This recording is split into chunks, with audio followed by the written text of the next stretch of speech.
의 법을 지키면 잘하는 것이거니와 만일 너희가 사람을 차별하여 대하면 죄를 짓는 것이니 율법이 너희를 범법자로 정죄하리라. 아멘. 자리에 착석해 주십시오. 오늘 말씀은 제목이 성경이 말하는 사랑을 아십니까? 라는 제목인데요. 특별히 소개해드릴 분이 있습니다.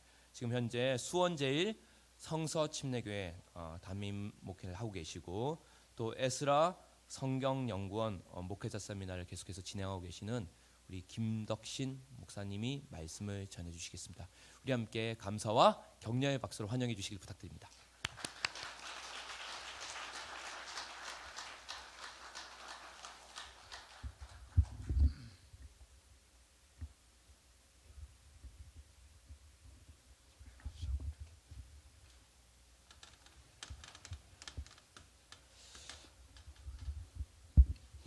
옆 사람하고 한번 인사 한번 하시죠. 옆 사람 보면서 사랑합니다. 존경합니다. 잘 오셨습니다. 다시 한번 합시다. 사랑합니다. 존경합니다. 잘 오셨습니다. 하나만 더 하십시다. 아멘. 잘 합시다.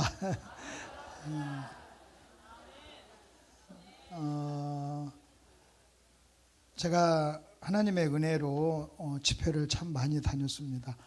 집회를 많이 다녔고 그 많이 다닌 중에 여러분 교회도 내가 몇 번 와서 말씀을 전했는데 강석교회는 제가 거의 한 1000교회를 넘게 다녔거든요. 그 1000교회를 넘게 다닌 교회 중에 거의 5번 안에 들어갈 정도로 영적인 수준이 좋은 교회예요. 칭찬하는 겁니다. 아직 지금 여러분 좋은 교회라고 칭찬하는 거.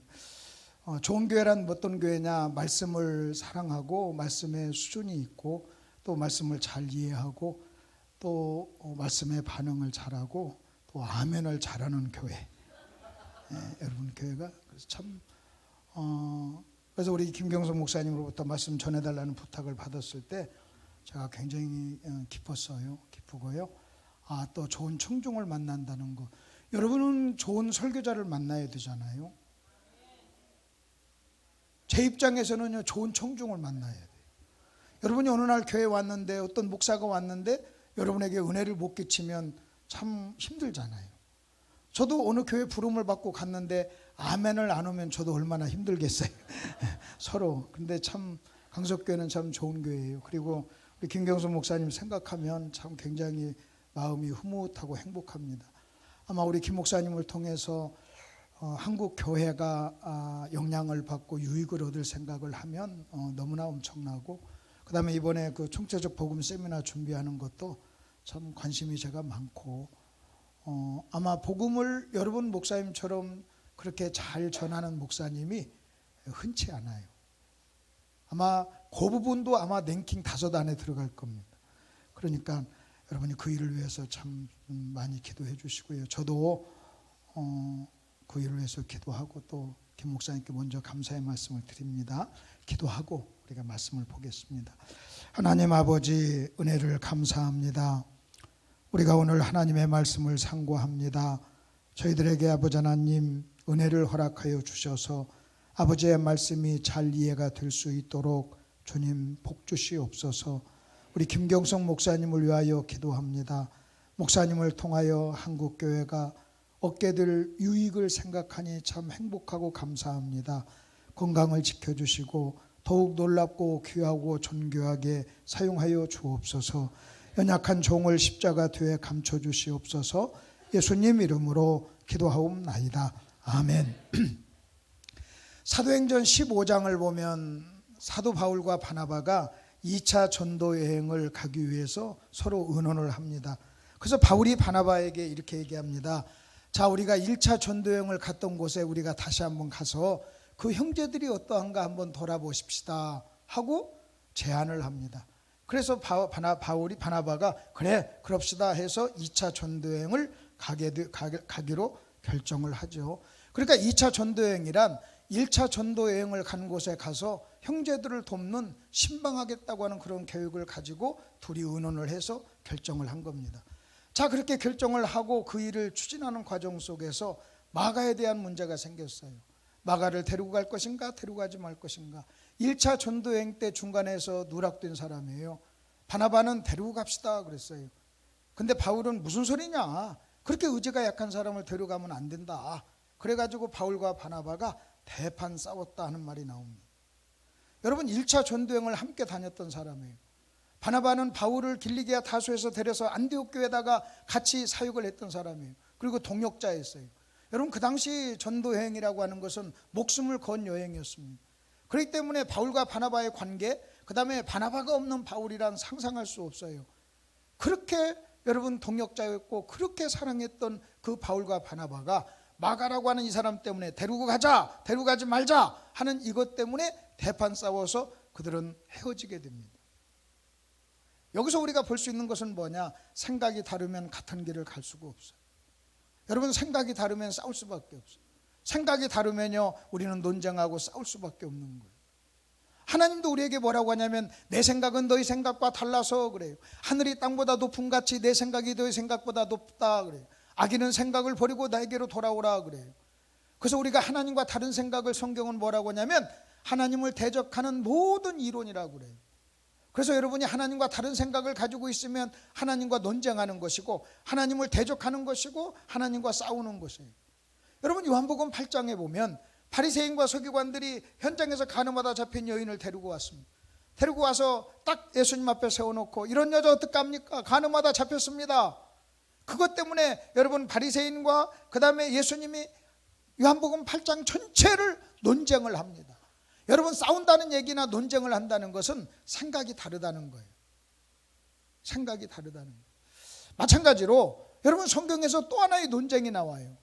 욥이라고 하는 사람이 고난을 당했어요. 엄청난 어려움을 당했어요. 여러분 뭐 성경적인 배경 잘 아니까 자세히 설명 안 할게요. 근데 욥이 어려움을 당하자 욥의 세 친구가 욥에게 찾아옵니다. 그들이 욥에게 찾아온 이유는요 아주 긍정적이고 선한 목적을 가지고 왔어요. 아, 친구 욥이 어려움을 당하니까 가서 위로해주자, 도와주자, 사역을 하자, 도와주기 위해서 온 거예요. 와가지고요 여러분 욥에게 이런저런 이야기를 합니다. 여러분 정말로 그 욥에게 찾아왔던 세 친구는 지금으로 얘기하면 사역자예요. 상당가예요. 목사예요. 목회자예요. 그러니까 욥이 어려움을 당하니까 욥에게 찾아와서 욥을 돕겠다고 와서 욥에게 말을 했는데 욥이 그 말을요 수긍하지를 않아요. 여러분 만일 욥하고 욥의 세 친구의 생각이 같았다면 아마 욥이 이렇게 얘기했을 겁니다. 감사합니다. 고맙습니다. 여기까지 와주셔서 나를 격려해 주시고 위로해 주시니 당신들 말 듣고 내가 힘을 얻었습니다. 고맙습니다. 그랬을 거예요. 그런데 논쟁을 해요. 여러분 우리가 알다시피 욥기는요 욥과 욥의 세 친구의 긴 논쟁이 계속됩니다. 여러분 그 긴 논쟁이 계속됐다는 얘기는 욥의 생각과 욥의 세 친구의 생각이 틀렸다는 거예요. 같지 않았다는 거예요. 동일하지 않았다는 거예요. 그러면 여러분 잘 보십시오. 도대체 그러면 누구의 생각이 옳습니까? 누가 맞는 거예요? 욥기서 마지막 장을 보면 하나님이 등장합니다. 하나님이 등장해서 욥과 욥의 세 친구 사이에 들어와서 끼어들어서 여러분 그 욥과 욥의 세 친구의 논쟁에 대해서 평가를 합니다. 그리고 어떤 것이 옳은가 어떤 것이 잘못됐는가 그 부분에 대해서 평가를 하는 그 평가의 말씀이 여러분 욥기 42장 7절입니다. 여러분 교환에 여러분 첫 번째 성경 구절이죠. 여러분 교환을 한번 보시죠. 여러분이 받은 그 교환의 첫 번째 성경 1번의 첫 번째 성경 구절입니다. 하나님이 지금 말씀하시는 겁니다. 여호와께서 욥에게 이 말씀을 하신 후에 여호와께서 대만 사람 엘리바스에게 이르시되 내가 너와 내 두 친구에게 노하나니 그랬어요.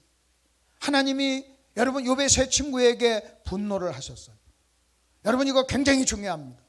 왜 이게 굉장히 중요한가? 이제 저를 보십시오. 왜 이게 중요한가를 좀 설명해 드릴게요. 여러분 에덴 동산에서 선악과를 먹지 말라고 하신 하나님과 오늘 저와 여러분이 섬기는 하나님이 동일한 하나님이에요. 아멘 하셔야 돼요. 다시 한번요. 여러분 에덴 동산에서 선악과를 먹지 말라고 하신 그 하나님, 오늘 저와 여러분이 섬기시는 그 하나님이 여러분 동일하신 하나님이에요.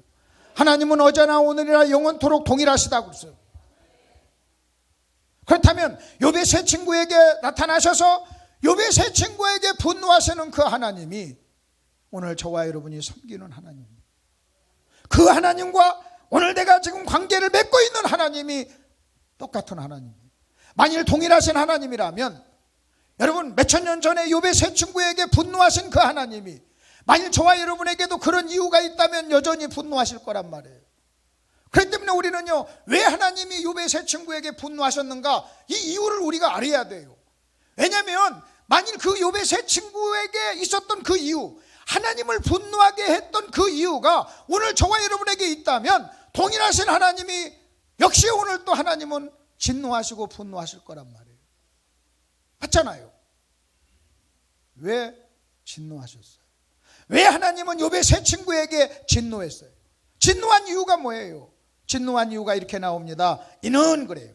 내가 너와 네 두 친구에게 노하나니 이는, 여러분 성경에서 이는이라고 하는 말이 나오면 그것은 반드시 앞부분에 대한 설명입니다. 뭔가 앞에 어떤 거에 대한 설명이에요. 그래서 여러분이 이는이라고 하는 말이 나오면 동그라미를 딱 쳐놓고 앞부분 뭐에 대한 설명인가 답인가 이것을 보셔야 돼요. 그러면 이는 뒤에 나오는 이것은요, 보지 말고 우리가 보신다면 이는 이 뒤에 나오는 이 이야기는 뭐에 대한 설명이냐면요, 왜 하나님이 화를 내셨느냐 이거예요. 하나님이 진노하신 이유예요. 하나님이 욥의 세 친구에게 진노하신 이유를 하나님 당신 입으로 설명을 해요. 우리가 모를까 봐서, 또 우리가 모르니까 하나님은요 당신이 분노하는 이유를 설명을 합니다. 만일 내가 화를 냈으면요, 내 아내가 나한테 물을 거 아니에요. 여보 왜 화가 났어요? 나 이래서 화가 났어. 그럼 그 다음부터는요, 내 아내는요 내가 화나는 일을 안 할 거 아닙니까? 여러분도 제가 화를 내는 이유를 안다면 여러분 그 화를 내는 일을 안 할 거 아니에요. 제가 언제 화를 내냐면요, 아멘을 안 할 때. 그래서 여러분이 아멘 하시길 바랍니다. 여러분이 아멘 하시면, 안 하시면 제가 은근히 살짝 뚜껑이 열려요. 지금은 이제 초반전이니까 괜찮지만 끝까지 계속 아멘을 안 하면 마지막 때쯤 되면 내가 많이 열려 있단 말이에요. 그래서 아멘을 하시길 바랍니다. 자, 하나님이 왜 화를 내셨냐는 거예요. 하나님이 욥과 욥의 두 친구에게 화낸 이유가 뭐냐는 거예요. 하나님 당신의 입으로 설명하는 이유가 뭐예요? 여러분 기가 막힌 이유가 나옵니다. 거기 한번 보십시오. 이는, 너희가 할 때 너희는 욥의 세 친구입니다. 나를 가르쳐 말한 것이 내 종 욥의 말같이 옳지 못함이니라. 나를 가르쳐 말한 것, 여기다 줄 좀 치세요. 너희가 나를 가르쳐 말한 것, 그래요. 그러니까 여러분 잘 보십시오. 욥의 세 친구는요, 여러분 욥에게 찾아와서 하나님에 대해서 말을 한 거예요. 하나님에 대해서 말을 했어요. 그러니까 여러분 욥의 세 친구는 하나님을 믿는 사람이에요. 사역자예요. 욥이 어려움을 당하죠. 욥에게 찾아와서 하나님에 대해서 이야기를 한 거예요. 하나님에 대해서. 그 하나님에 대해서 너희가 나에 대한 것, 이것을 가르쳐서 뭐라고 하냐면 신학이라고 그래요. 여러분 신학이란 뭔지 아십니까? 하나님에 대한 견해, 하나님에 대한 지식, 하나님에 대한 정보. 여러분 하나님에 대한 지식과 정보와 견해, 이것을 신학이라고 그래요. 그러니까 만일 여러분이 하나님에 대해서 말을 하면 그것이 여러분의 신학이에요. 여러분 이 세상에 존재하는 모든 사람은요, 엄밀한 의미에서 다 신학자예요. 어떤 사람이 하나님은 없어, 그럼 그 사람의 신학이에요. 하나님은 죽었어, 여러분 그 사람의 신학이에요. 하나님은 살아계셔, 여러분 그 사람의 신학이에요. 하나님은 사랑의 하나님이야, 여러분 그 사람의 신학이에요. 하나님은 공의의 하나님이야, 여러분 그 사람의 신학이에요. 여러분 이 세상에 존재하는 사람 쳐놓고 하나님에 대한 견해가 없는 사람은 없어요. 여러분 그 하나님에 대한 견해, 하나님에 대한 지식, 그 하나님에 대한 생각이 맞고 안 맞고를 떠나서 내가 말하는 하나님에 대한 생각과 지식은 여러분 그 사람의 신학이란 말이에요. 그러니까 저와 여러분의 모든 행위는 그 사람이 가지고 있는 신학의 열매예요. 여러분 어느 교회 가면 설교하면 아멘을 안 해, 그러면 아멘 안 넣은 신학이에요. 여러분 어느 교회 가면 순복음교회 가면 아멘을 열심히 해요. 왜냐면 신학이 그렇다는 거예요. 신학이요. 여러분 신학이 그런 거예요. 신학이. 그러니까 내가 가지고 있는 신학이, 여러분 내가 가지고 있는 신학이 내 삶의 모든 행위. 왜 11조를 합니까? 하나님이 11조를 하라고 그래서 그 사람이 가지고 있는 신학에 의해서 우리가 하는 거예요. 그러니까 여러분 그 사람의 신학이라고 하는 것은 굉장히 중요하고, 그 다음에 반드시 인생이 달라졌다는 것은요, 신학이 달라져야 돼요. 삶이 영적으로 달라진다는 것은 신학이 달라지는 거예요. 시편 기자가 뭐라고 한 줄 아십니까? 내가 고난당하기 전에는 내가 그릇 행했더니 고난을 통해서 주의 율례를 배웠다 그랬어요. 주의 말씀을 배웠다는 거예요. 신학이 달라졌다는 거예요. 여러분 내가 날마다 새롭도다. 여러분 신학이 날마다 다 새로워졌다는 거예요. 하나님에 대한 지식이 날마다 새로워졌다는 거예요. 그러니까 여러분 신학이 달라지는 거예요. 제가 그 글을 하나 읽었어요. 미국의 유명한 찬양을 인도하며 찬양하면서 부흥회를 인도하는 찬양부 강사님이 계셨어요. 목사님입니다. 근데 이분은요 이런 신학을 가지고 있어서요. 신유의 시대는 끝났다. 정경이 완성되면서 신유의 시대는 끝났다. 이런 신학을 가지고 있었어요. 근데 어느 날 이 양반이 목소리를 잃어버렸어요. 여러분 목사인데 더군다나 찬양을 하면서 설교하는 목사님, 부흥사님인데 여러분 목소리를 잃어버렸어요. 그것 때문에 얼마나 고통스러웠겠어요. 4년 동안 그는요 목소리를 잃었어요. 그리고 열심히 기도하고 하나님이 어느 날 그 목소리를 회복시켰어요. 그리고요 그가 글을 하나 썼어요. 뭐라고 쓴 줄 아십니까? 고난은 나의 신학을 바꿨습니다. 그랬어요. 고난은 나의 신학을 바꿨습니다. 나는 지금도 하나님이 신유의 역사, 나는 지금도 하나님이 병든 자를 고친다는 것을 내가 믿습니다. 내가 전에는 안 믿었습니다. 내가 전에는 잘못된 신학을 가지고 있었습니다. 내가 체험했습니다. 내가 고난을 통해서 내가 경험했습니다. 고난은 나로 하여금 신학을 바꾸게 했습니다. 그래서 고난이 우리를요 성장시켜. 성장한다는 것은요 신학이 좋은 쪽으로 변했다는 거예요. 자, 지금 예수 이 하나님께서 욥의 세 친구에게 와서 시비한 게 뭔지 아십니까? 너희가 나에 대해서 말한 것, 다시 말하면 너 신학이 잘못됐어 그 말이에요.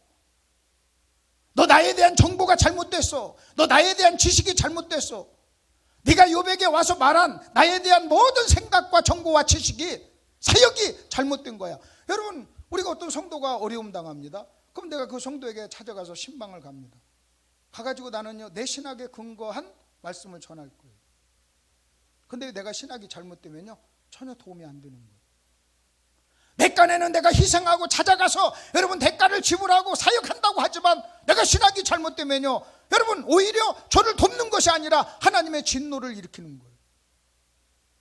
그럼 여러분 또 한번 보십시다. 그러면서 이어서 뭐라고 이렇게 얘기합니다. 너가 나에 대해서 말하는 것이 내 종 욥과 같지 않다 그랬어요. 다시 말하면 욥은 올바른 신학을 가졌다는 거예요. 욥은 나에 대해서 여러분 올바른 생각을 가지고 있었는데 너는 나에 대한 생각이 잘못됐어 그래요. 그럼 여러분 여기서 아주 중요한 겁니다. 하나님이 지금 두 사람, 이 두 그룹의 논쟁에 끼어들어서 하나님이 평가를 하는 거예요. 평가를 하는 건데 그러면 여러분 여기서 하나 아주 중요한 사실을 하나 우리가 봐야 됩니다. 도대체 여러분 그 욥의 세 친구의 신학이 어떤 부분이 잘못됐냐는 거예요. 만약 여러분 이 신학이 잘못되면요 여러분 지금도 하나님은 우리를 진노하신단 말이에요. 여러분 예를 들어서 신천지 신학이 잘못된 거예요. 여호와 증인 신학이 모든 이단은 여러분 신학이 잘못된 거예요. 근데 대부분 우리의 문제는요 나는 내가 그런 이단에 속하지 않고 정통교회를 다니면 대부분 사람들이 착각하는 게 내 신학은 올바르다고 생각해요. 우리는요 신천지처럼 여호와 증인처럼 그렇게 그 부분에 그 영역의 신학은 여러분 같지는 않을지라도 여러분 보십시오. 내가 얼마든지 정통교회에 나오면서도 신학이 잘못될 수 있다는 거예요. 그리고 또 하나 우리가 알아야 될 것은 욥의 세 친구는요 자기의 신학이 잘못됐다는 거 꿈에도 생각 못했어요. 그 생각을 못했기 때문에 욥하고 긴 논쟁을 한 거예요. 그렇다면 여러분 보십시다. 우리 자신도 내가 신학이 잘못된 걸 모르면서도 잘못될 수 있다는 거예요. 얼마든지 내가 신천지 아니면 여호와 증인 어떤 이단에 내가 빠지지 않고도 여러분 신학이 잘못될 수도 있다는 거예요. 그러면 욥의 세 친구가 잘못된 이 신학, 우리는요 하나님이 신천지 같은 그런 잘못된 신학을 가지고 있는 사람에게 진노하시지. 그럼 내가 만일 잘못된 신학을 가지고 있으면 여러분 본질적으로 회개한다는 것은요 신학을 바꾸는 거예요. 하나님의 말씀을 듣고 그 말씀에 반응하여 여러분 내가 회개를 한다는 것은요 여러분이 회개를 하는 순간 우리는요 어떤 그 부분에 관한 한 내가 이 신학을 바꾸는 거예요. 아멘 아닌가요?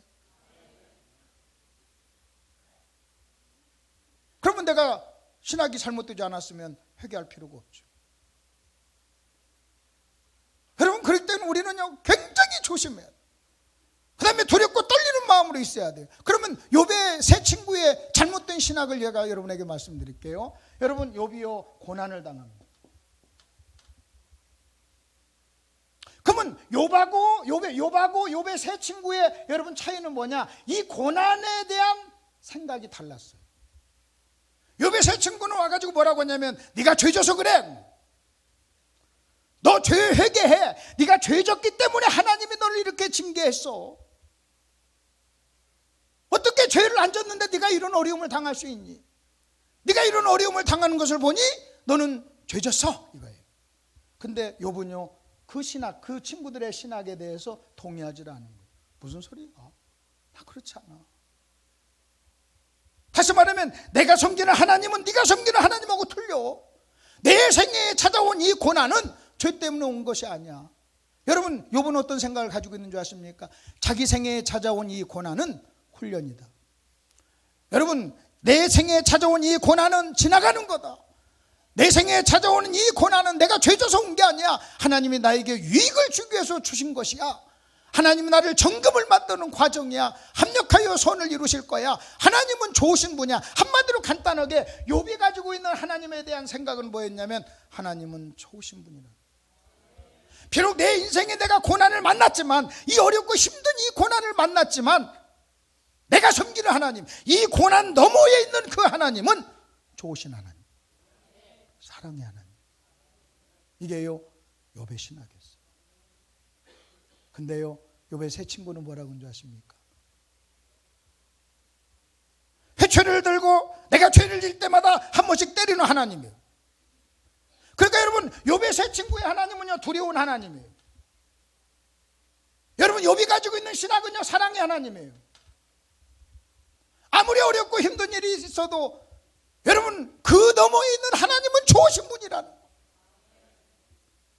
그러면 여러분, 이 사랑의 하나님, 좋으신 하나님이라고 하는 욥과 두려운 하나님, 죄 때문에 회초리를 드신 그 하나님이라고 하는 욥의 세 친구의 신학의 차이가 뭐예요? 신약 성경은 이렇게 얘기합니다. 사랑에는 두려움이 없나니. 그래서 사랑에는 두려움이 없나니. 사랑이 두려움을 내어 쫓는다 그래서. 여러분, 그 말씀에 비춰볼 때는요, 신학이 잘못된 거예요. 그러니까 여러분, 하나님께서 지금 욥의 세 친구에게 와가지고, 너 나에 대한 생각이 잘못됐어. 너 신학이 잘못됐어. 나는 네가 말하는 그런 하나님이 아니야. 여러분, 가끔 예를 들어서 한번 보십시다. 어떤 사람이 와서 제 아내에 대해서 얘기한다고 해봅시다.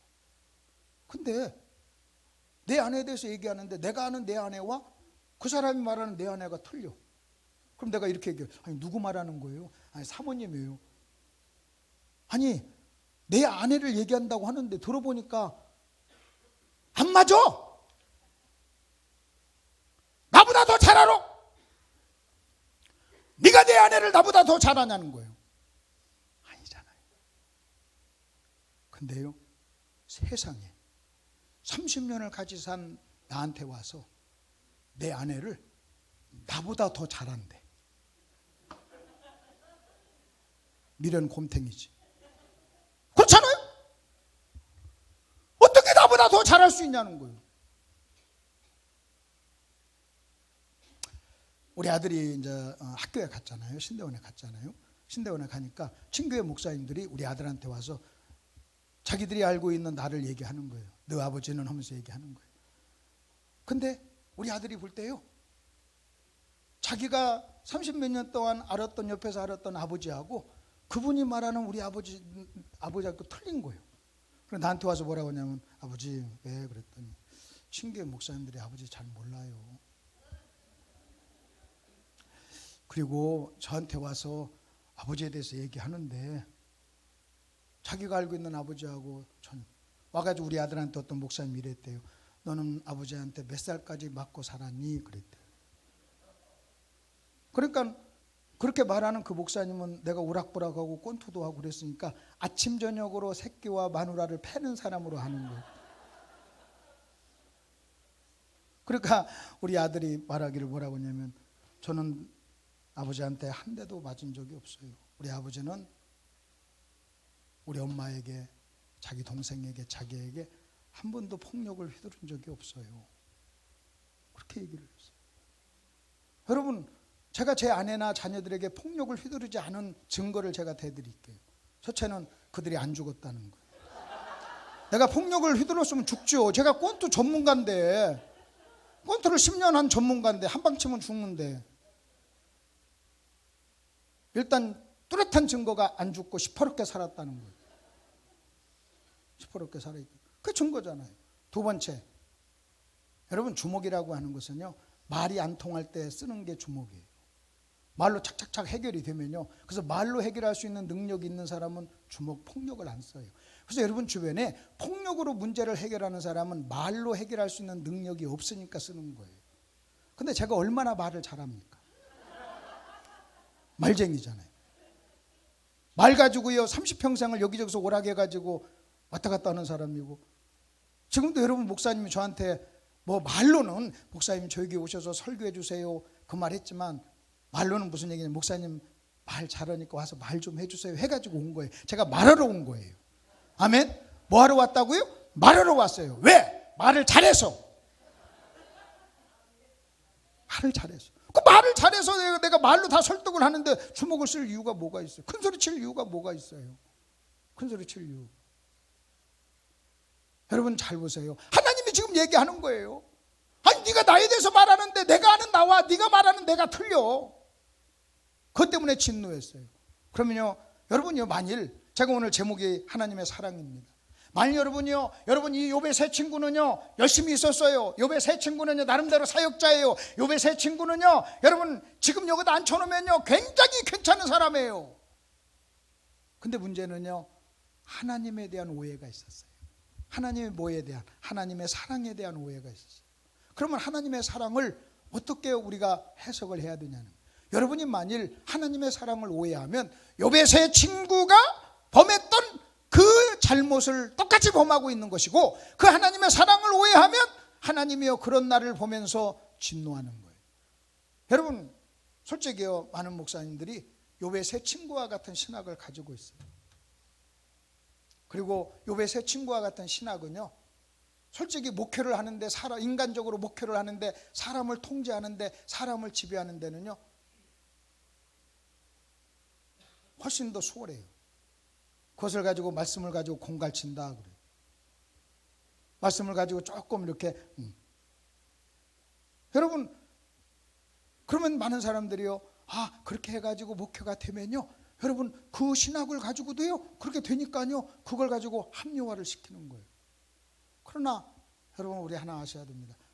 어제나 오늘이나 동일하신 하나님, 하나님의 사랑을 오해하고, 그 내가 목사님들 세미나하면서 웃으면서 그래요. 말씀을 가지고 성도를 공갈쳐? 그래서 목회를 좀 했다고 폼잡어? 욥의 세 친구와 똑같은 사람이에요. 하나님은요 분노하실 거예요. 하나님 분노하실 거예요. 왜? 통일하신 하나님. 그러면 하나님의 사랑을 뭘 가지고 확인해야 돼요?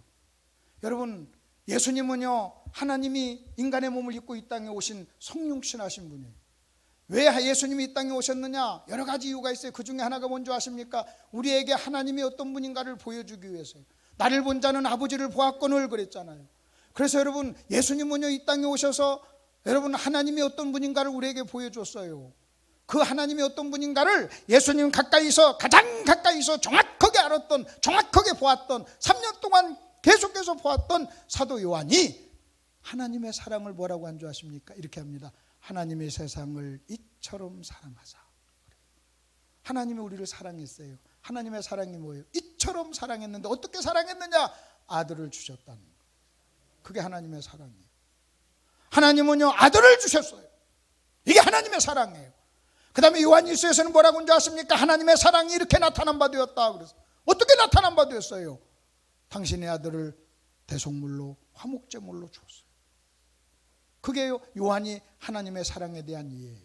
다시 말하면 요한은 하나님의 사랑을 무엇을 가지고 해석하냐면 독생자를 주셨다는 거예요. 그러면 바울을 한번 보십시다. 바울은 예수님 다음으로 기독교 역사에 영향을 미친 사람이에요. 바울처럼 똑똑한 사람이 어디 있어요? 기독교를 정확하게 이해한 사람이 어디 있어요? 바울이 없었다면 기독교는요 유대교의 한 종파가 됐을 거예요. 그러면 그 바울이 하나님의 사랑을 뭐라고 하는 줄 아십니까? 우리가 죄인 되었을 때 하나님께서 그 아들을 십자가에 주심으로 당신의 사랑을 확증했다고 그랬어요. 아들로. 그리고 로마서 8장에서는 이렇게 얘기합니다. 아들을 주신 이가 그까짓 것 안 주겠느냐 그래요. 그러니까 여러분 아들을 위해 나머지 모든 것을 그까짓 것이라고 그래요. 여러분 아들을 주시니까 아들을 줬으면 다른 것도 줄 거 아니냐. 아들에 비하면 다른 것들은 게임이 안 된다는 거예요. 게임이. 그러니까 하나님의 사랑이 어떻게 나타나느냐. 여러분 요한이나 바울이나 뭐냐, 아들로 표현했다는 거. 아들을 주는 걸로. 그러니까 만일 저와 여러분이 하나님의 사랑을 얘기할 때 아들로 우리가 하나님의 사랑을 확인하지 아니하면 우리는요 하나님의 사랑을 오해하는 거예요. 여러분 하나님의 사랑을 아들로, 그 아들이 예수예요. 그 예수가 복음이에요. 복음은 그 아들에 관한 것으로 그랬잖아요. 우리는 복음으로 하나님의 사랑을 확인해야 돼. 나를 향한 하나님의 사랑을 복음으로. 만일 복음 아닌 다른 것으로 사랑을 확인한다는 것은요, 이것은요 엄청나게 하나님의 마음을 진노케 하는 거예요. 자, 그럼 먼저 아들을 줘서 사랑했다는 말이 얼마나 큰 사랑인가를 한번 보십시다. 여러분 집에 어떤 강도가 찾아왔어요. 칼 들고 강도가 찾아왔어요. 돈 내놔 그랬어요. 그 서랍에 돈 다. 너 돈 줄래? 네 생명 죽을래? 그러면요 돈 가져가세요 그럴 거예요. 왜? 생명이 귀하니까. 맞죠? 맞아요 안 맞아요? 죽이세요 그럽니까? 살려주세요. 가져가고 살려주세요. 왜? 생명이 귀하니까. 근데 이번에는요 돈이 아니라 하나밖에 없는 아들 딱 놓고 아들 칼 대면서 너 죽일까? 네가 네 아들 죽을래? 너 죽을래? 선택해라. 그럼 누구 선택해요? 누구 선택해요? 자, 아까는 그랬어요. 아까는 돈하고 너 네 생명하고, 자, 너 죽을래? 내가 돈 가져가. 덤비지 마. 그럼 얘 가져가세요 그럴 거예요. 근데 이번엔 또 여러분 아들의 목에 칼을 대면서 야, 너냐? 네 아들이냐? 네가 선택해라. 그러면요 우리는요 차라리 나를 죽이라 그래요. 왜? 아들이 더 귀하니까. 아들이 더 귀하니까. 보세요. 하나님이 우리를 사랑해서 만일 아들을 주셨다는 얘기는요 하나님이 할 수 있는 최고의 사랑. 하나님이 할 수 있는 최고의 사랑. 내가 너를 사랑해서 내 자신을 줬어. 여러분 물론 신학적으로 삼위일체적으로 이 말도 맞는 말이에요. 그러나 내가 너를 사랑해서 내 자신을 줬어. 여러분 이 말보다 내가 너를 사랑해서 내 자식을 줬어. 여러분 이것이요 훨씬 더 센 거라니까요. 센 거. 자, 이번엔 조금 이런 관점에서 한번 볼게요. 제가 제 아내한테 1,000원짜리 반지를 사줬어요. 1,000원짜리.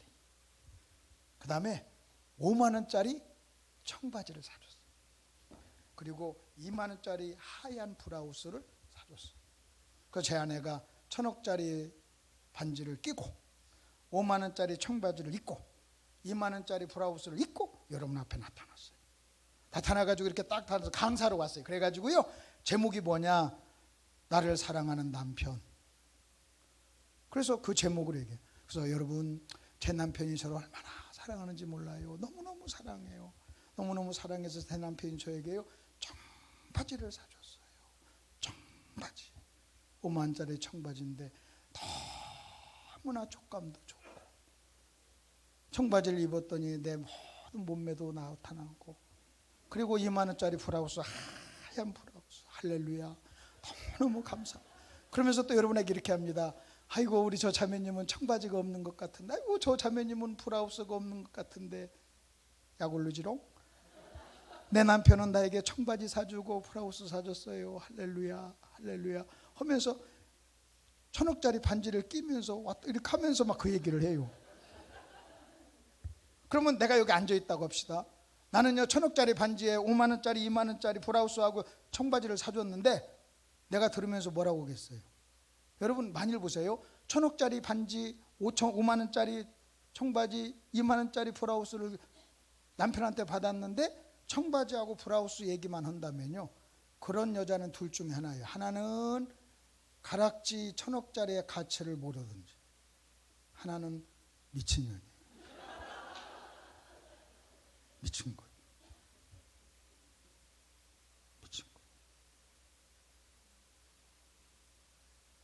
미친 거예요. 제가 앉아서요 그런 아내를 보면요 가슴이 아파요. 저 손에 낀 가락지는 저런 청바지를 수천 번 수만 벌을 살 수 있는데 청바지 얘기만 하다. 문제는요 그게 더 중요한 게 아니에요. 듣는 강석교회 성도 중에 끝나고 가면서 자기 남편한테 여보, 왜 당신은 청바지 안 사줬어? 나도 브라우스가 없어. 근데 그 여인의 손에도 그 남편이 사준 1,000원짜리 반지가 있어. 1,000원짜리 반지를 끼고 청바지 안 사줬다고, 브라우스 안 사줬다고 남편을 막 닥달해. 그것도 얘기는 안 하겠어요. 내 아내가 아니니까 얘기는 안 해. 여러분이 얘기하세요. 일부 시간에 내가 얘기했어요. 그런 사람이 어떤 사람입니까? 아까 내 아내는 미친년이에요. 자, 그러면 여러분은 그랬더니 막 일부에서 그러더라고요. 다 자기들 미친년 막 그러더라고요. 제가 한 건 아니에요. 저는 뭐 내가 남의 아내를 미쳤냐라고 할 수 없죠. 근데 여러분 보십시오. 한국 교회를 한번 보세요. 여러분 이 1,000원짜리 반지가 복음이고 예수예요. 여러분 간증이라고 할 때, 혹은 간증의 강사, 간증이라고 할 때 나는요 가락지를 간증하는 사람 본 적이 없어요. 가락지를 얘기하는 것은요 복음을 얘기하는 건 간증이 아니에요. 예수 믿고 복 받은 걸 얘기하는 걸 간증이라고 그래요. 나 예수 믿고 사업이 잘 됐습니다. 나 예수 믿고 청바지 얻어 입었어요. 나 예수 믿고 브라우스 얻어 입었어요. 이 브라우스와 청바지를 자랑하는 것을 간증이라고 그래요. 여러분 가락지를 얘기하는 건 설교라고 그래요. 그래서 사도 바울이 뭐라고 한 줄 아십니까? 내가 삼층천에 갔다 온 일이 사실이지만 너희에게 무익하고 그 다음에 내가 부득불 한다고 그랬어요. 그러다가요 중간에서 그만둬요.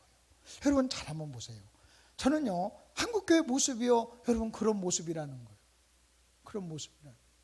하나님에 대한 이 예수의 복음에 대한 잘못된 생각이에요. 여러분 만일 어떤 사람이요 복음을 아는가 모르는가를 확인할 수 있는 방법이 간단해요. 입만 열면 청바지 얘기하면 복음 모르는 사람이에요. 가락지를 끼고 여러분 청바지 얘기하는 사람은요 복음을 모르는 사람이에요. 복음을 알면요 여러분 1,000억의 가치 있는 이 반지에 여러분 그 가치를 안다면 어디 가가지고요 여러분 이 반지 얘기를 안 할 수가 없는 거예요.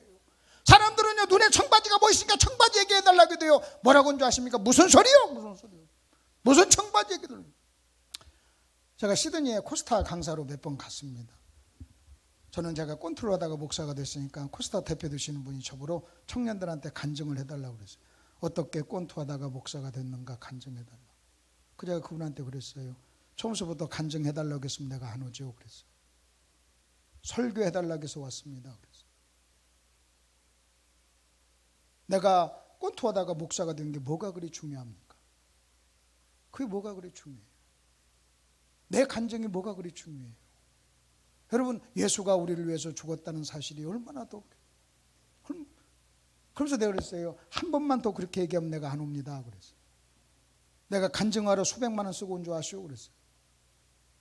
간증으로 설교해달라고 하니까 그랬죠. 나한테 간증을 하라고 내가 나한테 막 100시간을 줘도요 나한테 내가 설교하라고 내가 1시간 주면 나는 그 1시간을 가치 있게 생각하는 거예요. 여러분 솔직히 어떤 설교 여러분 10분 설교는요 저와 여러분의 운명을 바꿀 수 있는 거예요. 그러면 여기서 여러분 지금 이 아들로 확인하지 않는 거예요. 여러분 요한이나 바울이나 여러분 끊임없이 그들은요 하나님의 사랑을 뭘로 확인했느냐? 아들로 확인했어요. 여러분에게 한번 묻죠. 여러분은 하나님의 사랑을 뭘로 확인하십니까? 여러분은 하나님의 사랑을 뭘로 확인해요? 만일 제가 여러분에게 야 하나님 나를 사랑합니다 그래서 나에게 건강 주셨습니다. 그러면 건강하지 않은 사람 사랑하지 않는 거예요? 하나님 나를 사랑해서 나에게 아들도 주고 딸도 줬습니다. 그럼 아들 없는 사람은 사랑하지 않는 겁니까? 그러면요 아들만 둘난 사람은 여러분 그런 거 아니라는 거예요. 그래서 우리는 하나님의 사랑을 얘기할 때는요 반드시 예수로 복음으로 이야기를 해야 된다는 거예요. 그러면 왜 그게 그렇게 심각한 것인가 그 부분을 좀 말씀을 드릴게요. 여러분 2번으로 넘어가 보세요. 2번으로 여러분 사도 바울은요 에베소서를 여러분 잠깐 한번 펴보세요. 에베소서를 한번 펴보십시오. 에베소 1장에 보면 사도 바울이요 이렇게 기도를 합니다. 에베소 교회 성도를 위해서 기도합니다. 기도하는데 뭐라고 기도하는가? 1장 16절을 보세요. 내가 기도할 때 기억하며 너희로 말미암아 감사하기를 그치지 아니하고 16절이죠. 17절 우리 주 예수 그리스도의 하나님 영광의 아버지께서 지혜와 계시의 영을 너희에게 주사 하나님을 뭐하게 하시고 알게 하시고. 이게 첫 번째 기도 제목이었어요. 여러분 에베소 교회 성도를 위해서 기도하면서 하나님 아버지 하나님을 알게 해주세요. 그래서 하나님을 알게 해주세요. 이게 기도했어요. 그럼 여러분 저 좀 보세요. 여러분 제 기도하고요 바울의 기도가 달라요. 오늘날 여러분 목사가 성도를 위해서 기도할 때 우리는 보통 어떤 기도를 하느냐, 알게 해달라고 기도하지 않아요. 뭔 기도하는 줄 아십니까? 1번 바울은 알게 해달라고 기도했어요. 근데 대부분의 우리의 기도는요 주시옵소서예요. 주시옵소서.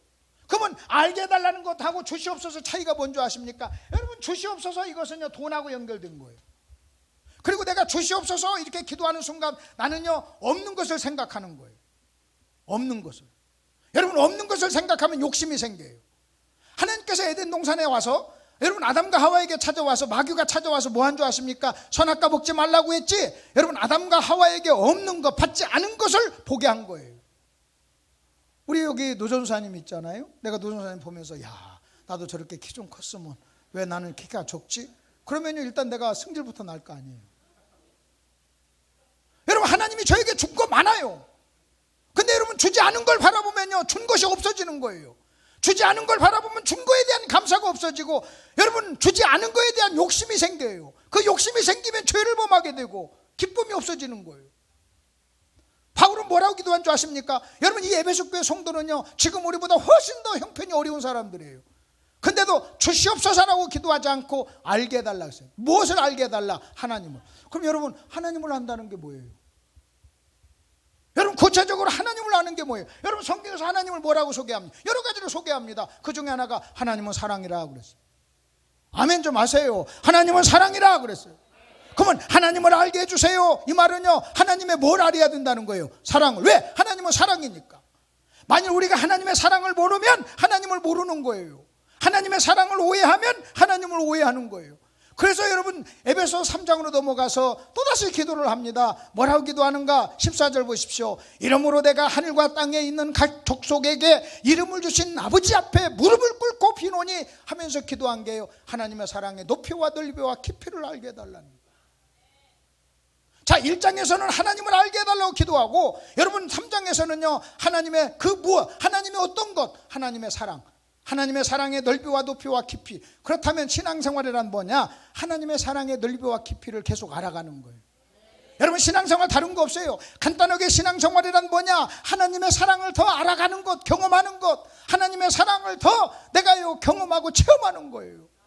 체험하는 거예요. 자 그렇다면 왜 사도 바울은 하나님의 사랑을 알게 해달라고 기도했을까요? 이유가 있을 거 아니에요. 이유가. 여러분 사도 바울이 아무 이유 없이 그랬을까요? 여러분 에베소 교회 성도들이 환경적으로 얼마나 열악한 환경 속에 살았겠어요. 그런데도 사도 바울은요 그런 거 기도하지 않고 첫 번째로 기도한 게 뭐냐? 하나님 에베소 교회 성도들이 하나님을 알게 해주세요. 특별히 하나님의 사랑의 넓이와 깊이를 알게 해주세요. 여러분 이렇게 기도한 것은요 여러분 그 바울의 입장에서는요 그렇게 기도할 수밖에 없었던 이유가 있었어요. 그 이유가 뭔지 아세요? 바울은요 자기가 체험한 게 있어요. 그게 여러분 2번입니다. 여러분 노마서 8장입니다. 여러분 성경 구절 2번을 보세요. 여러분 노마서 8장 35절 37절을 보겠습니다. 한번 같이 한번 읽겠습니다. 시작. 누가 우리를 그리스도의 사랑에서 끊으리요? 환난이나 공고나 박해나 기근이나 적신이나 위험이나 칼이라 기록된 바 우리가 종일 주를 위하여 죽임을 당하게 되며 도살당할 양과 같이 여김을 받았나이다 함과 같으니라. 그러나 이 모든 일에 우리를 사랑하시는 이로 말미암아 우리가 넉넉하게 이긴다 그랬어요. 그러면 여러분 여기 보세요. 여러분 잘 보세요. 사도 바울은요 여러분 1번 노마서 8장 35절과 36절을 여기다가 적습니다. 환난과 적신과 칼과 위험과 이런 거예요. 여러분 거기 그 나오는 목록을 보세요. 환난, 곤고, 박해, 기근, 적신, 위험, 칼, 도살당한 양. 이게요 여러분 1번의 모습이에요. 그리고 37절에서 뭐라고 한 줄 아십니까? 37절이 2번이라면요 나는 1번을 넉넉하게 이겼다는 거예요. 그럼 무엇으로 이겼느냐? 여러분 보십시오. 이 1번과 2번 사이에 그러나가 있어요. 여러분 그러나라고 하는 이 접속사는요 앞과 뒤가 상반될 때 사용하는 접속사예요. 그러니까 여러분 35절과 36절 그리고 37절이 정반대라는 거예요. 지금 바울은 이렇게 얘기하고 있습니다. 35절과 36절 같은 환경과 조건을 내가 만났다는 거예요. 근데 내가 35절과 36절 같은 이런 환경을, 이런 조건을 내가 어떻게 이겼느냐? 나는 2번으로 이겼다는 거예요. 나는 1번을 2번으로 이겼습니다. 이거 아니에요. 아멘. 다시요. 뭐라고요? 나는 1번을 몇 번으로? 2번으로 이겼다는 거예요. 그러면 1번을 2번으로 이긴데 2번이 뭐예요? 여러분 2번을 뭐라고 하는지 아십니까? 그러나 이 모든 일, 여러분 1번에 속한 이 모든 일에 우리를 사랑하시는 이로 말미암아 우리가 넉넉하게 이겼다 그랬어요. 거기서 우리라고 얘기해. 우리 자기만이 아니에요. 그 우리 속에 저와 여러분도 포함돼요. 여러분 인생을 영적으로 넉넉하게 이기는 비결이 있다는 거예요. 그리고 사도 바울은 자기가 체험한 거예요. 자기 인생에 이런 일들을 당했어요. 이런 일을 당했는데 자기가 2번으로 이겼는데 그 2번이 뭐냐? 하나님, 그리고 하나님의 사랑이에요. 우리를 사랑하시는 그 하나님, 여러분 우리를 사랑하시는 하나님으로 이겼다고 해도 맞고, 여러분 하나님의 사랑으로 이겼다고 해도 맞는 말이에요. 그렇다면 여러분 보십시오. 많은 사람들은요 1번을 만나요. 1번을 만나면 1번으로 이기려고 그래요. 여러분 1번을 만났을 때 1번으로는요 도저히 못 이겨요. 여러분 1번 가난을 만났다고 해봅시다. 여러분 가난을 어떻게 이깁니까? 사람들은요 가난이 오면요 열심히 돈 벌어서 가난을 이기려고 그래요. 돈을 가지고 이기려고 그래요. 부를 가지고 이기려고 그래요. 그러나 여러분 잘 보십시오. 가난을 가지고 부를 가지고 돈을 가지고 가난을 이기려고 하는 사람은요 나중에 열심히 일해서 돈 벌죠. 교만해져요. 여러분 내가 돈을 많이 벌어서 교만해지면요 나는요 이긴 게 아니에요. 진 거예요. 내가 가난해요. 여러분 가난하다고 낙심하고 절망하고 분노하면 진 거예요. 여러분 부하다고 교만하면 진 거예요. 그러면 가난도 부도 이길 수 있는 비결이 뭔지 아십니까? 여러분 가난해도 행복하고 부해도 행복하고 가난해도 평안이 있고 찬송이 있으면요 이긴 거예요. 그걸 바울은요 자족이라고 그래요. 자족은요 가난도 이기고 자족은요 부도 이기는 거예요. 여러분 내가 부했을 때 겸손하면 부를 이긴 거예요. 여러분 가난할 때 찬송하면 가난을 이긴 거예요. 여러분 어떻게 가난할 때 찬송할 수 있습니까? 바울은 지금 뭐라고 얘기한 줄 아십니까? 가난이 나에게 찾아올 때 가난을 이기는 비결은 이 일을 더 많이 해서 돈 버는 것이 아니라는 거예요. 여러분 가난이 찾아올 때 내가 가난을 이길 수 있는 비결은 뭐냐? 하나님이 나를 사랑한다고 하는 이 확신으로 이긴다는 거예요. 하나님이 나를 사랑해. 여러분 사도 바울은요 적신, 사도 바울은 칼이 그에게 찾아왔어요. 단두대로 그는요 죽게 됩니다. 칼이 찾아왔어요. 그는요 그 칼을 이겼어요. 뭘로 이긴 줄 아십니까? 나를 사랑하시는 하나님의 사랑으로. 내가 비록 죽지만 하나님 나를 사랑해. 여러분 이긴 거예요. 여러분 욥 보세요. 욥이 그렇게 엄청난 어려움이 왔어도요 합력하여 선을 이루시고 나를 정금으로 만들 것이고 하나님은 좋은 분이라고 하는 이 신학이 그로 하여금 여러분 그 고난을 견디게 했고 고난을 이기게 했던 거예요.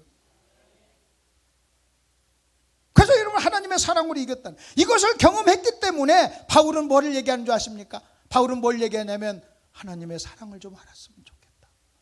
하나님 알게 해주세요. 하나님의 사랑을 알게 해주세요 하고 기도했던 거예요. 그러면 이제 물어보십시다. 하나님의 사랑을 아세요? 여러분을 사랑한 하나님의 사랑이 뭐예요?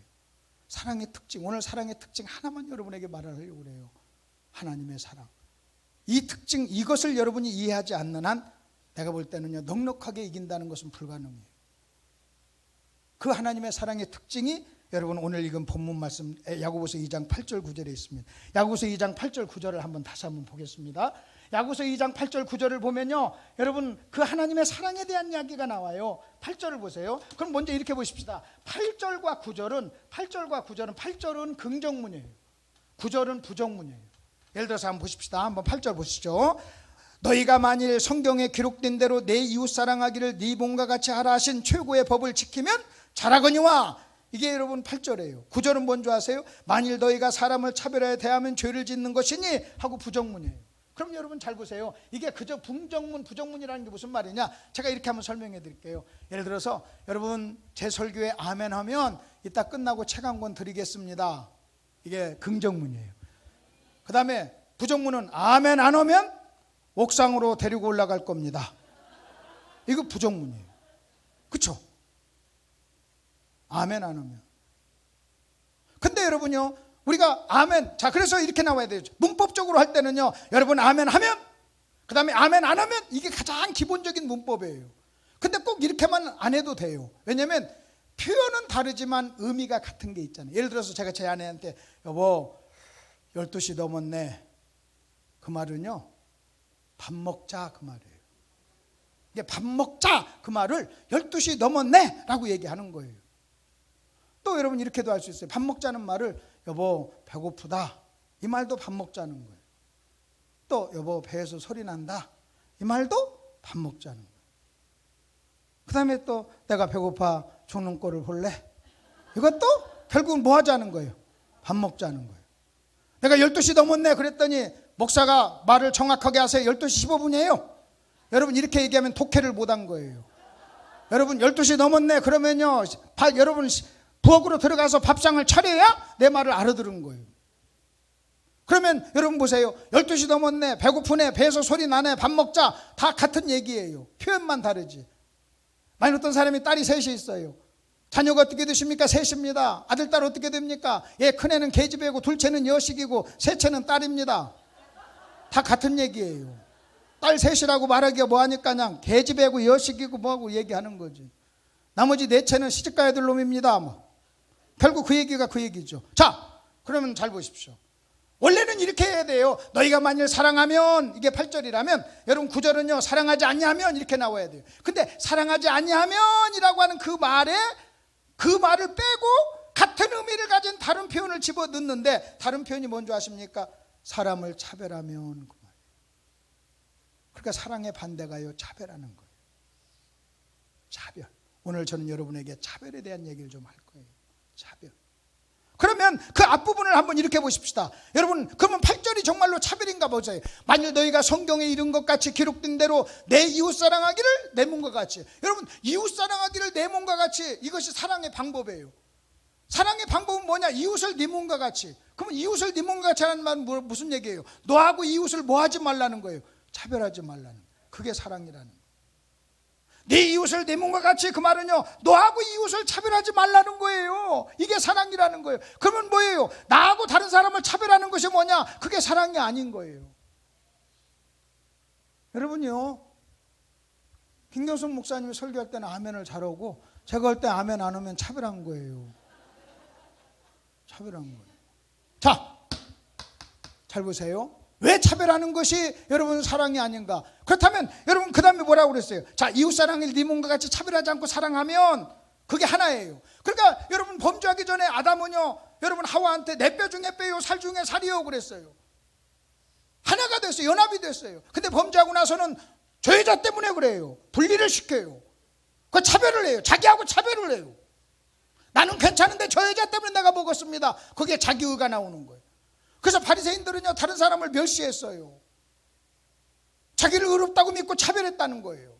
그러니까 만일 여러분이요 누군가를 차별하면요 사랑이 없는 거예요. 그리고 차별하는 사람은요 사랑할 수가 없어요. 그러면 하나님이 저와 여러분을 사랑했다는 것은 뭐 하지 않았다는 거예요? 차별하지 않았다는 거예요. 아멘 좀 하세요. 여러분 하나님은 저와 여러분을 뭐 하지 않고 사랑했어요? 차별하지 않고. 아멘. 하나님 뭐 하지 않고? 차별하지 않고. 근데 문제는요 하나님의 사랑을 만일 돈 가지고 해석을 하면 여러분 다 빈부의 차이가 있잖아요. 그게 차별한 것 같잖아요. 그래서 여러분이 돈을 가지고 하나님의 사랑을 확인해요. 아, 내가 하나님의 사랑을 받아서 내가 부자가 됐습니다. 여러분 이것은 하나님의 사랑이 아니에요. 만일 여러분이 건강 가지고 하나님의 사랑을 해석을 하잖아요. 그러면요 건강하지 못한 사람과 건강한 사람의 차별이 있잖아요. 그러면 차별하지 않는 하나님의 사랑은 뭔지 아십니까? 예수예요. 복음이에요. 여러분 예수 복음은요 여러분 가난한 사람이나 부자나 많이 배운 사람이나 그렇지 못한 사람이나 차별이 없어요. 그래서 복음에는 차별이 없어요. 그 다음에 여러분 기독교를 꾸며주는 단어가 은혜예요. 은혜는요 자격과 조건 없이 대해주는 거예요. 그러니까요 자격을 따지지 않으니까 은혜 앞에는 뭐가 있는 거예요? 차별이 없어요. 그리고 사랑은 아가페예요. 아가페는요 모든 조건 속에서도 우리를 사랑하는 거예요. 그러니까 사랑 앞에는 뭐가 없는 거예요? 차별이 없는 거예요.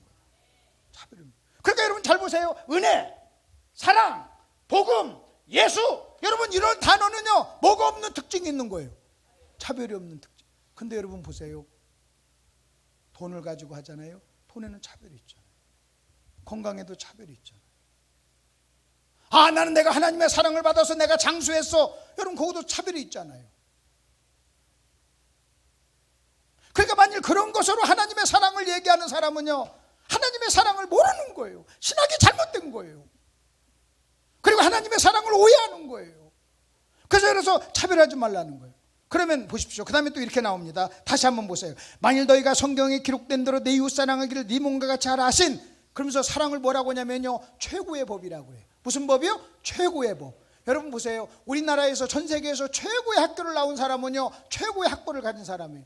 여러분 최고의 학교가 뭐 하버드라고 합시다. 그럼 하버드를 졸업했으면요, 최고의 학력을 가진 사람이에요. 성경은 뭐라고 하는 줄 아십니까? 사랑하는 사람을 최고라고. 우리는요, 목회를 잘한 사람을 최고라고 생각해요. 설교를 잘하는 사람을, 공부를 많이 한 사람을, 좀 잘난 사람을 최고라고 하지만 성경은 뭐라고 얘기하냐면요, 다른 사람을 차별하지 않으면 최고라. 차별하지 않으면 최고라. 차별하지 않으면. 여러분 제가요 100만 명을 목회해요. 근데 사람을 차별해요. 그러면요 나는요 최고는 아니에요. 최고는. 그 다음에 뭐라고 하냐면, 그 다음에 이렇게 나옵니다. 잘하는 것이거니와 그랬어요. 잘한다 그랬어요.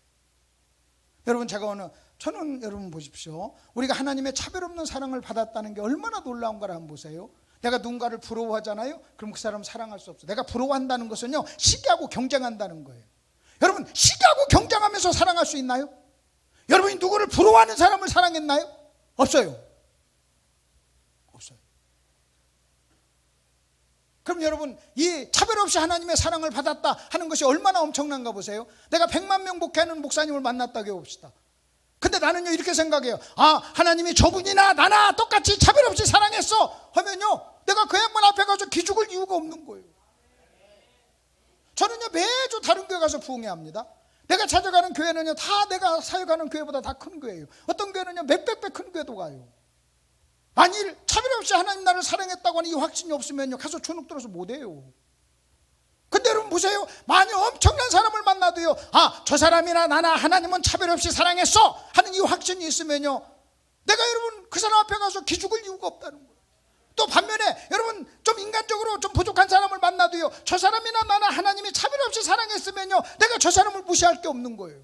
그럼 여러분 보세요.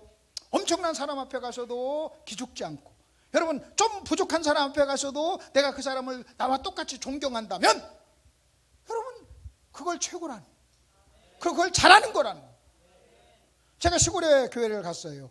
성도가 한 20명 모이는데 목사님이요 정말 하나님 사랑하고 이 성도를 사랑해요. 그 내가 그 목사님께 그랬어요. 목사님 참 최고시네요 그랬어요. 그리고 잘하시는 겁니다 그랬어요. 그랬더니 이 양반이요, 최고시라고 잘한다고 하니까 저랑 공부했으니까 뭐 제자 같지요. 뭐 최고라고 하고 잘한다고 하니까 내가 인사로 하는 줄 알고, 이 목사님 뭐 어쩌고저쩌고 그랬어. 근데 내가 그랬어요. 야, 내가 엄마 너한테 아부하냐? 내가 엄마 너한테 지금 아부할 근본이냐? 에이? 내가 지금 아부하는 말이냐는 거예요. 성경 펴봐 인마. 이 야고보서 펴줬어요. 내가 너를 보니 하나님 사랑하고 사람을 사랑한다는 거예요. 그럼 네가 최고고 잘하는 거지. 내가 틀렸냐는 거예요. 만약 내가 너에게서 하나님 사랑하고 사람을 사랑하는 모습을 안 보였다면 내가 그런 말 했겠냐는 거예요. 100만 명 모인 사람 앞에 가서 내가 그런 모습 안 보이면 그런 말 안 한다는 거예요. 성경에 최고라고 그랬어요. 그럼 또 한번 보십시다. 여러분 목회를 크게 해야만 최고라고 한다면 여러분 최고 될 사람 없어요. 많이 없어요.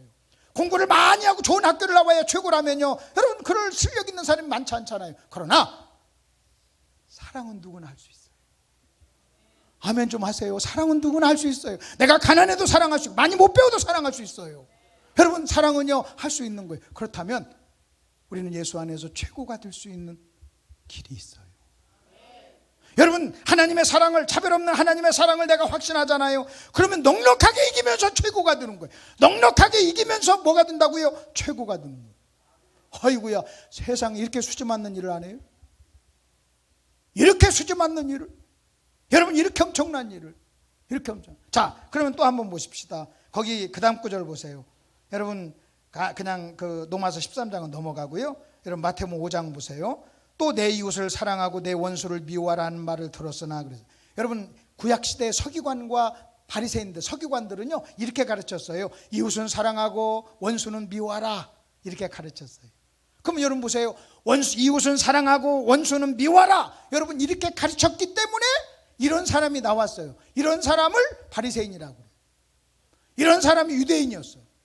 그래서 유대인들은요, 이방인들을, 믿지 않는 이방인들을, 자기 유대인이 아닌 이방인들을 지옥의 땔감으로 본 거, 멸시한 거예요. 왜? 그렇게 배웠으니까.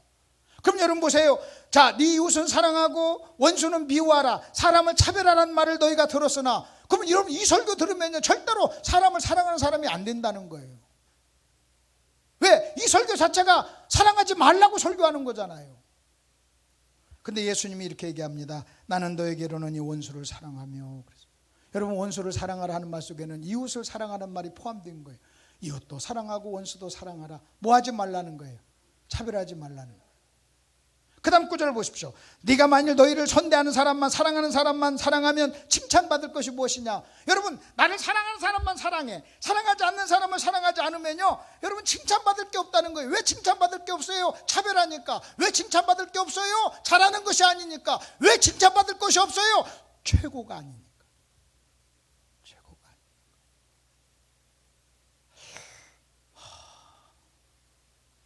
여러분, 최고가 아니잖아요. 그러면 이것을 우리의 삶 속에 어떻게 하면 적용할 것인가? 여러분, 한 가지만 좀 말씀을 드립시다. 제가 많은 교회를 다니면서 교회에서 일어나는 모든 문제는요, 이 차별 때문에 생기는 거예요. 어떤 사람들은요, 자기를 차별대우 해달라고 그래요. 내가 이 교회의 창립 멤버야, 내가 이 교회에 영향을 미친 사람이야, 내가 이 교회 헌금을 많이 한 사람이야, 나를 차별대우 해달라. 그래서 차별대우를 하지 않으면요, 여러분 마음이 상해요. 이것은요, 기독교의 사랑을 이해를 못한 것입니다. 그 다음에 또 이번에는요, 반대로 어떤 현상이 일어난 줄 아십니까? 목사님이 나를 무시했어 그래요. 내가 가난하다고 나를 무시했어. 또 상처를 받아요. 결국은요, 여러분, 이 사랑에 마귀는요, 하나님의 사랑만 오해하면 끝나는 거예요. 그래서 마귀가 우리를 가지고 하나님의 사랑을 오해하게 하는 게 크게 두 가지예요. 하나는 뭔지 아십니까? 하나님은 믿는 사람만 사랑한다고 그래요. 믿는 사람만 사랑한다. 그러다 보니까요, 여러분 믿는 사람만 사랑하는 거예요. 그러면 여러분 믿는 사람만 사랑한다고 하면 어떻게 여러분 선교를 합니까? 우리 도성교사님 오셨는데, 여러분 선교란 뭐예요? 선교란 하나님이 우리도 사랑하지만 저 잃어버린 저 민족, 저 사람들도 사랑한다고 하는 그 신학의 근거에서 나가는 거잖아요. 차별 없이 사랑한다는 것 때문에 나가는 거잖아요. 그 다음에 두 번째 거짓말이 뭔지 아십니까? 믿는 사람만 사랑한다, 첫째. 두 번째는요, 잘 믿는 사람만 사랑한다. 근데 믿는 사람만 사랑한다, 잘 믿는 사람 사랑한다, 이 두 가지가 다 하나님의 사랑은 차별이 있다는 거예요. 그래서 뭐라고 하는지 아십니까? 와가지고 간증들 합니다. 내가 이렇게 잘 믿었더니 하나님의 복을 받았어. 내가 이렇게 잘 믿어, 이렇게 믿어서 내가 하나님의 사랑을 받았어. 이 말은요, 너는 그렇게 믿으니까 사랑을 못 받는 거지, 막 이러는 거예요. 그래서 하나님의 사랑을요, 이게 거짓말. 하나님은요, 우리를요, 차별하지 않고 사랑해요. 내가 일부 예배 마치고요, 우리 노전수사님이 키가 크잖아요. 와, 내가 노전수 악수하면서 그랬어요. 이렇게 키 큰 노전수사하고 이렇게 키 작은 나를 차별 없이 사랑했다는 것이 믿어지지 않아요. 믿어지지 않아요. 안 그래? 그 다음에 어떤 잘생긴 어떤 형제를 만났어요. 또 악수하면서 내가 이렇게 얘기했어요. 이렇게 잘생긴 당신하고 이렇게 못생긴 나를 차별 없이 사랑했다는 게 얼마나 감사하냐. 그 내가 그것을 믿었기 때문에요, 노전사 만나면서도요, 넉넉하게 이겼어요. 그리고 그 잘생긴 남자를 만나면서도 넉넉하게 이겼어요. 그게 사랑이에요. 차별 없는 사랑. 넉넉하게 이겼어요. 넉넉하게. 여러분요, 넉넉하게 이기세요. 넉넉하게. 여러분, 뭐 교회 와가지고요, 여러분이, 그리고 결정적으로 중요한 걸 하나 보십시다. 마태복음 20장 얼른 펴보세요. 마태복음 20장을 한번 펴보십시오. 마태복음 20장 이것만 정리하고 마칠게요. 오늘 여러분 뭐 설교 조금 길게 한 거 여러분 이해해 주시고요. 원래는 여러분이 더 길게 해주세요, 뭐 특별 설교니까 괜찮아요, 막 그래야 되는데 그런 말이 안 나오는. 그럼 1시까지 들을 용의가 있습니다, 막 그래야 되는데 전혀 뭐 그런 눈빛이야. 이런 건 어쩌다 하는 특별식이니까 한 두 분은 막 그냥 길게 한다고 좀 째리는 것 같은데 그런 일이 없기를 바랍니다. 자, 여러분 마태복음 20장을 보세요. 마태복음 20장에 이 포도원 비유입니다. 저를 잘, 자, 그리고 보세요. 여러분 내용 잘 알죠? 포도원 비유예요. 근데 포도원 비유 시작이 뭔지 아세요? 천국은 마치 그래요. 다시요, 뭐라고요? 천국은 마치 포도원 주인과 같다 그래요. 그러니까 여러분 잘 보세요. 우리 주님께서는요, 지금 저와 우리에게 또 제자들에게 천국이 뭔가를 소개하기를 원했어요. 저와 여러분이 천국을 알기를 원했어요. 그러면서 천국은 하면서 소개합니다. 근데 우리가 생각하는 천국은요, 어떤 장소나 건물이나 맨션이 아니에요. 바울은, 예수님은 여기서 천국을 소개하면서 포도원 비유를 얘기해요. 그래서 포도원 비유는 뭐냐? 천국의 통치 스타일. 천국은 어떤 원리에 의해서 통치가 되고 어떤 원리에서 지배가 되는가? 하나님, 천국의 주인 되신 하나님은 천국을 어떻게 통치하시는가 하는 것을 우리에게 보여주는 거예요. 어떻게 통치하는 줄 아십니까? 여러분 12시간 일한 사람하고 1시간 일한 사람을 차별 없이, 다시요, 12시간 일한 사람하고 1시간 일한 사람을 뭐 없이? 차별 없이. 차별 없이. 만일 12시간 일한 사람하고 1시간 일한 사람을 차별하면 그게 율법주의예요. 여러분 그 사람의 행위에 근거한 거잖아요. 근데 여러분 보세요. 12시간 일한 사람하고 1시간 일한 사람하고 차별이 없었다는 것은요, 은혜에 근거한 거예요. 만일 여러분 그 천국 주인 되신 하나님께서 12시간 일한 사람한테 약속한 대로 안 줬다면 문제예요. 줬잖아요. 그리고 하나님께서는요, 1시간 일한 사람에게 은혜를 베풀어요. 그래서 1시간 일했지만 12시간 일한 사람하고 차별 없이. 그래서 천국의 가장 특징이 뭔지 아십니까? 은혜로 차별 없이.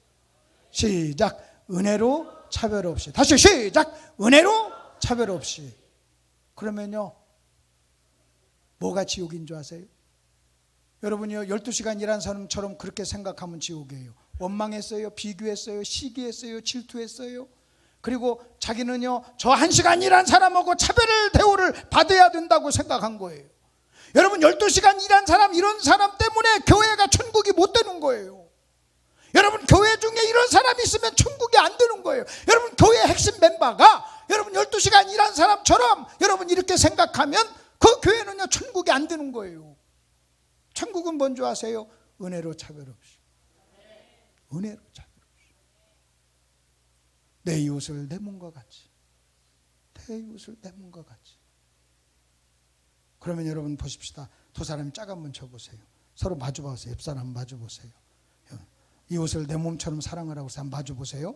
손 잡아도 괜찮은 사람은 손 한번 잡아보시고, 옆 사람 보면서 여러분 이렇게 하시면 돼요. 뭐라고 하면 되냐면 아이고 나네 하면 돼요. 시작. 그러니까 내 이웃을 누구처럼? 나처럼이라고 했잖아요. 그러니까 딱 보고 뭐라고 하냐, 아이고 나네 막. 그게 당신하고 나하고 차별이 없다는 거예요. 그래서 오늘 설교 제목은 그겁니다. 아이고 나네. 시작. 그러면 그 반대는 뭐예요? 아이고 너네 막. 너네 막. 너네. 아이고 나네. 아이고 또 다른 나네. 나네. 정말 나네. 하나님의 사랑을 아세요? 여러분의 신학은 어때요? 기도하십시다. 기도하십시다.